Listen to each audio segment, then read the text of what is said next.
the meantime, I wanted to pick the brain of one Arizona Republican Senator, John McCAIN. Talk about a smorgasbord of issues to raise with him. But first on that misstatement, if you want to call it that, concerning the secretary, Chris Christie earlier today said maybe Kerry should get some sleep and shut up. What do you think?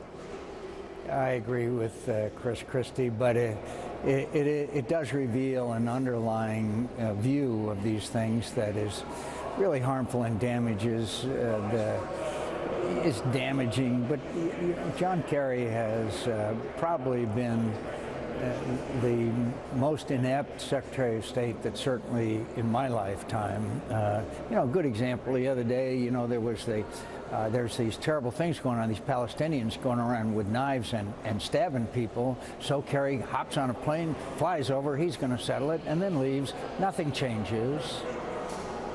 Do you get a feeling that with the latest developments, and they talk about these Syrian nationals who were caught in Honduras, this Jewish teacher who was knifed repeatedly, apparently by those young men who claimed they were ISIS.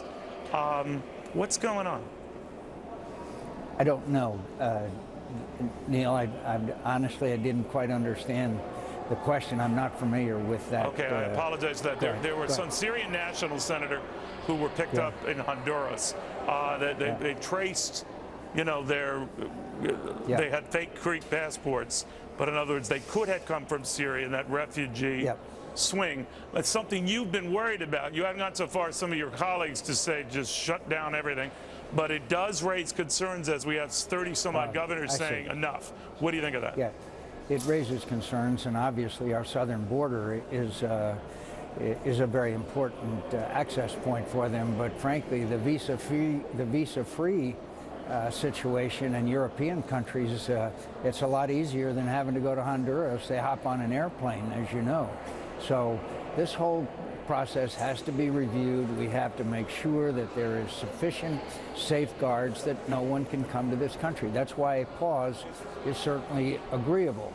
But I would also point out that there are children, there are people who are, have fled the worst kinds of situations, and we need to act in a humanitarian fashion. But first, review all the procedures, make sure that it removes any possibility that someone may come here. But also, as we focus on that, let's not forget why this all happened. It happened because you have a feckless foreign policy by a president who refuses to lead.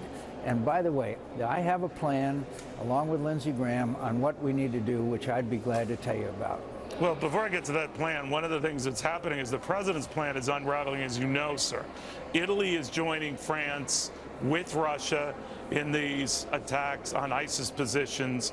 It believes to be ISIS positions, and seems to dismiss, for now, the need to immediately get Bashar al-Assad out of power in Syria.